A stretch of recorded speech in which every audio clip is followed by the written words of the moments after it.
साल के लिए किराए पर वो भंडार लेगा और समझो हमारे पास माल हो या न हो, मगर 9 साल का पूरा किराया पूर्व कॉर्पोरेशन देगा। ये जब स्कीम अनाउंस की कि देश के सभी राज्यों से इसको एक अच्छा प्रतिशत आया था, आज इनकी स्थिति क्या है वो पूर्व मिनिस्ट्री बता सकते हैं, मैं बता नहीं सकता। जैसा कि आपने अभी कुछ देर पहले कहा कि प्रदेश में विकल्प चाहती है जनता, तो इसको लेकर अब ये राजनीति, अच्छा ठीक है, इसको लेकर आप लोगों की क्या तैयारी है? कुछ छत्तीसगढ़ में विकल्प देंगे, गठबंधन की कुछ ऐसी पार्टी हुई है, ताराचंद साहू या और छोटे दल है उनसे कुछ चर्चा हुई या आगे योजना है कुछ? आज हमारी पीढ़ी में भी डिस्कशन हुआ है। इसका अंतिम जो स्वरूप है ये हमारे अध्यक्ष है, ये हमारे युवकों के कार्यकारी अध्यक्ष है और उनके साथी है, ये बैठकर हमें बताएंगे कि इस रास्ते से जाना है। और जब इनका सलाह हमें मिलेगा इस रास्ते से हम उनके साथ पूरी तरह से समर्थन उनको देंगे, उसको मदद करेंगे।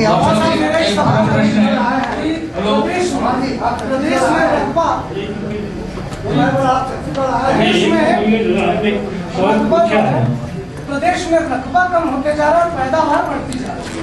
ये बहुत गंभीर चिंता का विषय है। सरकारी आंकड़े यही बताते हैं, इस पे आप क्या कहना चाहते हैं? प्रदेश में रकबा कम हो रहा है, भूमि की क्षेत्रफल कम है लेकिन पैदावार को दोगुनी बताते हैं।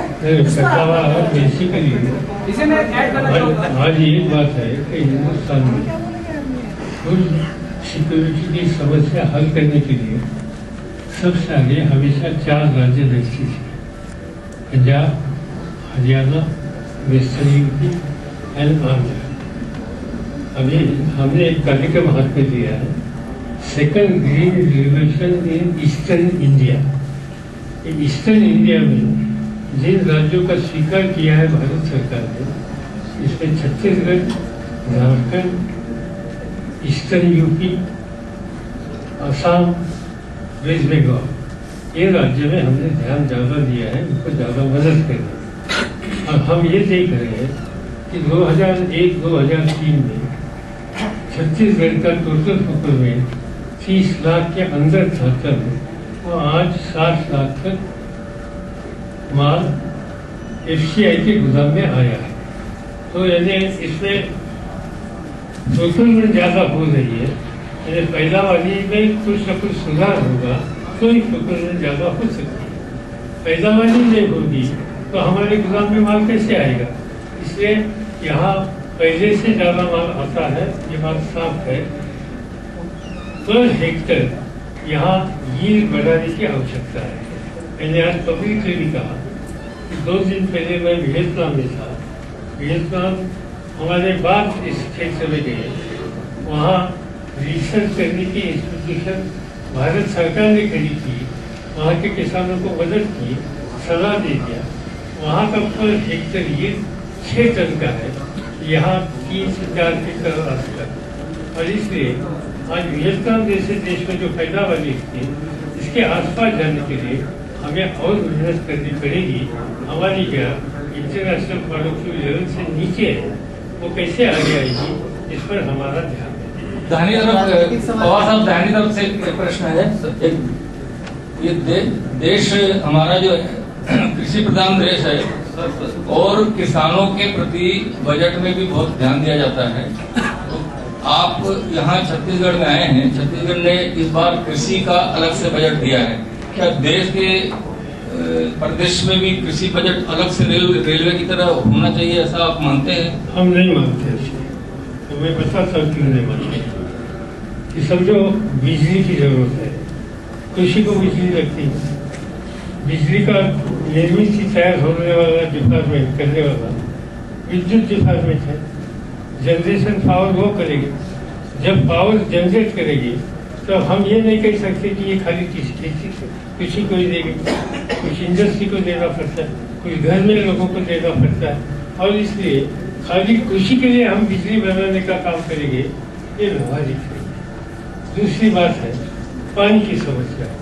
पानी की समस्या के लिए कहीं इरिगेशन प्रोजेक्ट किया तो इस प्रोजेक्ट का पानी कृषि को जाता है, इंडस्ट्री को जाता है, पावर सेक्टर को जाता है, पीने को जाता है, बड़े बड़े शहरों में, गाँव में। और इसलिए हम ये नहीं कह सकते कि इसका पानी सिर्फ इस सेक्शन को ही है। तीसरी बात है सड़क, कृषि विभाग की जो फैजाबाजी होती है वो मार्केट में ले जाना हो तो सड़क बनानी पड़ती है। ये कोई सरकार नहीं बोल सकते कि ये सड़क खाली कृषि विभाग के बजट से होगी और इंडस्ट्री या बाकी या आम लोगों को जो जरूरत है इसके लिए हो नहीं सकती। और इसलिए जो कुछ लोग कहते हैं वैसे इस बारे में कुछ कहना नहीं चाहता हूँ। इसी राज्य में जब मैं जाता हूँ, मैं भारत सरकार का मंत्री हूँ, तब ये राज्य के खिलाफ पब्लिकली मेरा बोला फर्ज नहीं। मगर इस तरह से कुछ अलग बजट ये व्यवहारिक बात है, ऐसे हमें लगता है। पवार साहब, ये अरविंद केजरीवाल के सदस्यों ने एक आरोप लगाया है रॉबर्ट वाड्रा पर। आपको क्या लगता है बाद में मुख्यमंत्री के नाम उन्होंने उनके ऊपर आरोप लगाया, उस पर जांच होनी चाहिए? सीधी बात है कि उनको आरोप लगाना हो, उन्होंने गलत काम किया हो कि इनके खिलाफ कोर्ट में जाना चाहिए। कोर्ट में क्यों नहीं जाते आप? आजकल एक फैशन हो गई कि आरोप करना और चुप बैठना और सरकार को कहना कि आप SIT करो या ये करो। कुछ गलत किया है तो उन्होंने प्रोसिक्यूट करना चाहिए, क्रिमिनल केस करना चाहिए और दिखाना चाहिए कि हम लोग बोलते हैं और हम साबित कर सकते हैं। और सर, अभी आप कांग्रेस में थे, पहले की कांग्रेस और अब की कांग्रेस में क्या महसूस करते हैं? हमें कोई मालूम नहीं, फर्क हम हमारा घर देखते सर, दूसरे घर में हमारी ध्यान देने की आदत नहीं। आपने अपने घर की बात की है तो मैं महाराष्ट्र से शुरू करता हूँ। अभी अजीत पवार जी के इस्तीफे को लेकर काफी बवाल मचा था।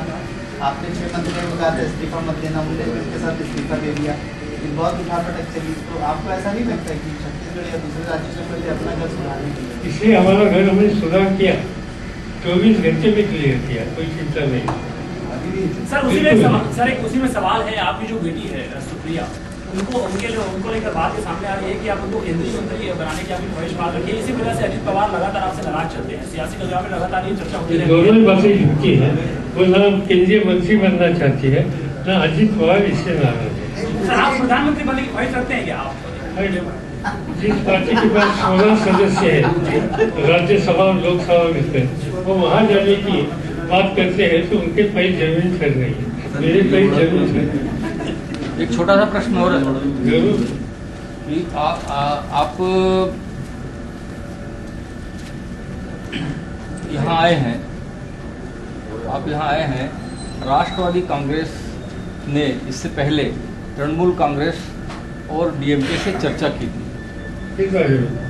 किसी भी विषय पर। तो मैं उसमें प्रश्न कर रहा हूँ कि अब छत्तीसगढ़ में भी आए हैं तो यहाँ आपसे कुछ पार्टियाँ जुड़ना चाहती हैं, आपके साथ रहना चाहती है। क्या आप पूरे देश के परिदृश्य में अपने नेतृत्व में कोई तीसरे मोर्चे की तलाश या संभावना तो नहीं देख रहे? बिल्कुल नहीं। तीसरा मोर्चा में ये बात कोई व्यवहार ऐसे मुझे लगती है और इसलिए हम इस काम के लिए समय खराब नहीं। सर, सतीश रेड्डी जी ने और नोबेल वर्मा जी ने भी आपसे एक बात कही है कि आप समय नहीं देते छत्तीसगढ़ को, इस वजह से यहाँ पे लगातार पार्टी कमजोर है। आगे क्या रणनीति, आपको पूरा समय देंगे? आपका दौरा होता रहेगा? मुझे पूरा समय देना इतना आसान नहीं है, पर हमारे कुछ न कुछ साथी इनके साथ मजबूती से रहे। Thank you. पवार साहब, ताराचंद साहू जी से आपकी मुलाकात हुई, क्या बातचीत कोई बात नहीं हो गई, पहले उनकी तबीयत की इंक्वायरी करनी से होगी। उन्होंने ये बात, आप सबसे निवेदन है, जलपान का इंतजाम है, आप सब लेके जाएंगे प्लीज। छत्तीसगढ़ प्रेस आगे हम जो है जो भी सरकार यहाँ बनेगी वो हमारे दम पे बनेगी, इसमें पवार साहब हमारे साथ हैं। सरकार बनेगी तो सरकार आज हमारी इतनी नहीं है।